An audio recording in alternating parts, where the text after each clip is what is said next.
Hello everyone, मेरा नाम है Tej and welcome back to business verse. तो आज का हमारा जो वीडियो है उसका टॉपिक ये है। पहले तो ड्रॉप शिपिंग क्या होता है, उसका हम लोग पूरा ओवरव्यू बताएंगे, समझाएंगे कि कैसे क्या करना होता है ना, आप किस लेवल में आते हो। सेकेंडली, क्या क्या डॉक्यूमेंट्स लगते हैं अगर आप एक पूरे बिगिनर हो, नए हो अगर आप इस पूरे धंधे में। एंड हम आपको बताएंगे कि आपके बजट भी कितना होना चाहिए आपके अकॉर्डिंग। ठीक है, तो ज्यादा देर नहीं करते हुए let's get into the video. तो सबसे पहले तो हम बात करते हैं ड्रॉप शिपिंग के बारे में। तो ड्रॉप शिपिंग बेसिकली अगर आपके ऊपर ये आप ये देख पा रहे हो ये स्क्रीन, तो ड्रॉप शिपिंग कैसे काम करता है, फिर क्या होता है बेसिकली कि आप यहाँ पे ये ड्रॉप शिपर हो। ठीक है, आप ये ड्रॉप शिपर हो एंड आपके पास खुद की एक वेबसाइट होती है। तो वो आपका स्टोर हो गया। आपका वेबसाइट जो है वो एक्चुअल में आपका स्टोर है जो आप बनाते हो शॉपिफाई के थ्रू। ठीक है, अब क्या होता है उस स्टोर में ना कस्टमर्स आके आपके ऑर्डर्स प्लेस करते हैं। आपको जैसे आप ऑर्डर्स प्लेस होगा आपको पता चलेगा, वो आपकी शॉपिफाई ही बता देगी कि आपके इतने ऑर्डर्स प्लेस हुए हैं। जितने ऑर्डर्स प्लेस होता है सेम आपके पास क्या करना होता है, सबसे आगे तो आपको अपने सप्लायर को कांटेक्ट करना होता है। तो फोन करके बताओगे कि हे देखो भाई, आज तो मेरा 10 ऑर्डर आया है, तो मेरे को 10 ऑर्डर तुम डिस्पैच करोगे कल। तो वो बोलेगा ठीक है सर, मैं डिस्पैच तो कर दूंगा। वो पैकेज करेगा, लेबल उसके ऊपर चिपकाएगा एंड देन वो उसको कुरियर कर देगा। अगेन यहाँ पे शिप रॉकेट ही गेम प्ले करेगा। उसके अंदर बहुत सारी सर्विसेज होती हैं, जैसे कि आप नाम सुने होगे, ब्लू डार्ट सुने होगे, डिलीवरी सुने होगे, ये सब शिप रॉकेट मैनेज करता है। तो वही जाते हैं सप्लायर से, आपका वो उठाते हैं पैकेज एंड देन अगेन जो कस्टमर होता है उस तक वो जाके रख देते हैं। तो ये जो कंप्लीट जो सर्कल है इसको हम लोग बोलते हैं ड्रॉप शिपिंग। अब इसके अंदर बहुत सारी चीजें होती है, लाइक एड्स हो गई, एडवर्टाइजमेंट हो गई, तो वो आपको मैं कवर कर दूंगा। वो बेसिकली क्या होता है कि आपके कस्टमर्स तक आप कैसे पहुंचोगे अपने स्टोर लेकर। तो अब आते हैं हमारा दूसरे टॉपिक में, जो कि है कि आपको कौन कौन से कागजात या डॉक्यूमेंट्स रिक्वायरमेंट होगी, क्या क्या लगेगा आपको एक नए धंधे को स्टार्ट करने में, नए ऐसे ड्रॉप शिपिंग वाले बिजनेस को। तो देखिए, ऐसे तो रिक्वायरमेंट होती है, आपका ट्रेड लाइसेंस लगता है कई केसेस में, आपको एक करेंट अकाउंट लगता है एंड आपको एक जीएसटी लगती है। लेकिन अगर आपका न्यू है, एकदम ही आप नए हो, ठीक है, आपके पास कोई स्टोर ही नहीं, आप बना रहे हो, तो आपको 10 लाख, जब तक आपका स्टोर 10 लाख का रेवेन्यू, आप 10 लाख का पूरा पैसा आप नहीं जनरेट कर ले रहे हो, नहीं लगा आप पा रहे हो, तब तक आपको जीएसटी नंबर की भी जरूरत नहीं पड़ेगी, ना ही आपको ट्रेड लाइसेंस की जरूरत पड़ेगा। आप नॉर्मल एक सेविंग्स बैंक अकाउंट के थ्रू भी ये कर सकते हो। लेकिन जैसे ही आपका वो रेवेन्यू 10 लाख हिट करता है, आपको इन सारी चीजों की जरूरत पड़ सकती है। ट्रेड लाइसेंस फिर भी चलो आपको नहीं लगेगा, लेकिन उसके बाद सप्लायर भी आपका जीएसटी नंबर में आएगा जब आपका रेवेन्यू 10 लाख हिट होगा।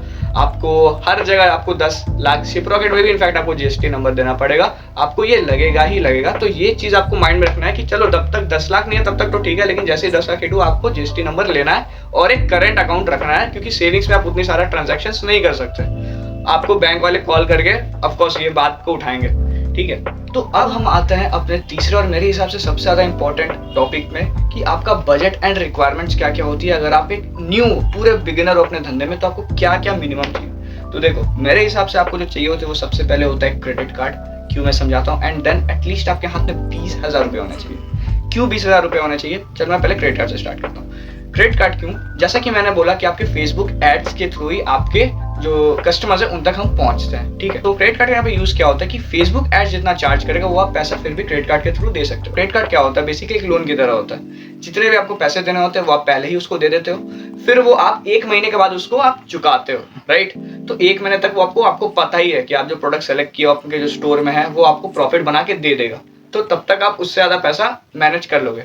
ठीक है, तो यहाँ से क्या होता है, क्रेडिट कार्ड अगर आपके पास होता है तो मिनिमम जो मैंने देखा है वो 70,000 रुपए तक की आपकी लिमिट क्रेडिट कार्ड मैनेज कर लेता है। सेकेंडली, अब आते हैं हम 20,000 रुपए में। 20,000 में क्यों बोल रहा हूँ? लेट्स से आपका जो स्टोर है उसमें आपको आपका ऑर्डर है 10। ठीक है, अब मैं कॉस्ट प्राइस पकड़ता हूँ कि वो जो पर्टिकुलर प्रोडक्ट है उसका कॉस्ट प्राइस यानी कि वो दुकान आपको होलसेलर से कितने रुपए मिल रहा है, जो आपका सप्लायर है उससे आपको कितने रुपए मिल रहा है, 100 रुपए में, वो होती है कॉस्ट प्राइस। अब आप उसको बेच रहे हो 600 रुपए में, 700 रुपए में, वो बात की बात है, वो आपकी प्रॉफिट है उतनी, तो आपको पड़ रहा है फिलहाल 100 रुपए। अब आप सप्लायर को जब आप पहले बार बोलते हो कि भाई देखो आज तो मुझे 10 ऑर्डर आए, ठीक है, तो तुम मुझे 100 रुपए के हिसाब से तुम मेरे को 10 प्रोडक्ट दे दो। अब वो आपको बोलेगा कि ठीक है भाई मेरे को 1,000 रुपया फिलहाल दे दो। अब आपके पास अगर पैसे रहेंगे नहीं उतने, क्योंकि वहां पे तो क्रेडिट कार्ड चलेगा नहीं, ठीक है, तो आपको 1,000 रुपये तो उसको देना है। राइट, अब मैं क्यों बोल रहा फिर भाई 1,000 रुपये तो लग रहा है, तुम 20,000 क्यों बोल रहे हो? मैं 20,000 इसलिए बोल रहा क्योंकि लेट से आपको साइकिल समझना पड़ेगा। आज मैंने बोला कि चलो ठीक है 10 ऑर्डर निकल गए, अब कल वो निकालेगा अपने साइड से, उसके पास जाएगा कुरियर वाला, वहां से वो पिकअप लेगा। 2 दिन 3 दिन लग जाएंगे उसको पहुंचने में कस्टमर्स के पास। एंड जब वो कस्टमर्स के पास पहुंचे, आपको जो उसका जो प्रॉपर जो पैसे है जो प्रॉफिट के साथ, वो आपको मिलेगा उसके 2 दिन बाद, यानी 7 दिन का टोटल साइकिल है, एटलीस्ट 6 से 7 दिन का साइकिल है, ठीक है। इसके बीच में आपको थोड़ी ना अपना एड्स बंद करना है, या फिर लेट से कल ही फिर से मेरे को और 10 ऑर्डर आ गए, तो आपको थोड़ी ना बंद करना है कि नहीं भाई मैंने तो 1000 रुपये दे दिया है, अब नहीं दूंगा मैं, नहीं, ऐसे नहीं होता। तो आप आज 1000 रुपये दिए अपने सप्लायर को, कल भी 1000 रुपये दिए अपने सप्लायर को, वैसे आप 6 दिन 7 दिन के तो मिनिमम 7000 रुपये तो लगे। अभी भी 7000 रुपये लग रहे हैं यार नितेश, तुम 20,000 बोले थे। अब देखिए लेट से आपका फेसबुक एड स्टेबल हो गया है, तो यार आपका जब स्टेबल एड्स है तो आपको तो हो सकता है ना ऑर्डर कल को ज्यादा दे, हाँ मान लेते हैं कि कम भी दे सकते हैं, 10 से 9 भी हो सकता है, 8 भी हो सकता है, लेकिन वहां पे बढ़ने के चांसेस ज्यादा होते हैं अगर अच्छा प्रोडक्ट है तो 15 हो गया, 16 हो गया, किसी दिन 20 हो गया अगर आपके ऑर्डर, तो आपको उस हिसाब से भी तो तैयार रहना पड़ेगा ना। तो हो सकता है आपको 20,000 रुपये पूरे उतना नहीं लगे सप्लायर को देने के लिए, बट आपको एटलीस्ट रेडी रहने के लिए उतना चाहिए होता है, ठीक है। एंड विद टाइम सप्लायर को देने का पैसे का भी चाप कम हो जाता है, क्योंकि अगर देवेश भाई आप देख रहे हो तो पता है आप भूल गए होगे, लेकिन मेरे को याद है कि आपको पैसे देने हैं, एंड सप्लायर्स लेते ही नहीं यार पैसा, बोलने वाला भी यही, वो इतना अच्छा ट्रस्ट बन जाता है ना। वो जेठालाल वाला अगर कोई देखता होगा तारक मेहता का उल्टा चश्मा, तो भाई ठीक है जेठा भाई आपका पैसा तो मार्केट में घुमा रहे आई, आपके पास जो पैसा वो सिर्फ ऐसा बॉन्ड बन जाता है अगर आप सप्लायर के साथ अच्छा बॉन्ड बना के रख पाते हो तो जैसे हमारे हैं देवेश भाई, अनुज भाई है, उनके साथ बहुत अच्छा बॉन्ड है हमारा, वो 2-2 3-3 महीने हमारे पैसे लेते ही नहीं है यार, ठीक है। और साक्षी बहन भी है दिल्ली की, वो भी नहीं लेती है, ठीक है। तो this is it for this video guys, make sure कि आपको ये पसंद है। अगर आपको फिर भी डाउट्स है, कुछ भी चीज समझ में नहीं है, कमेंट बॉक्स नीचे है, आप डालो।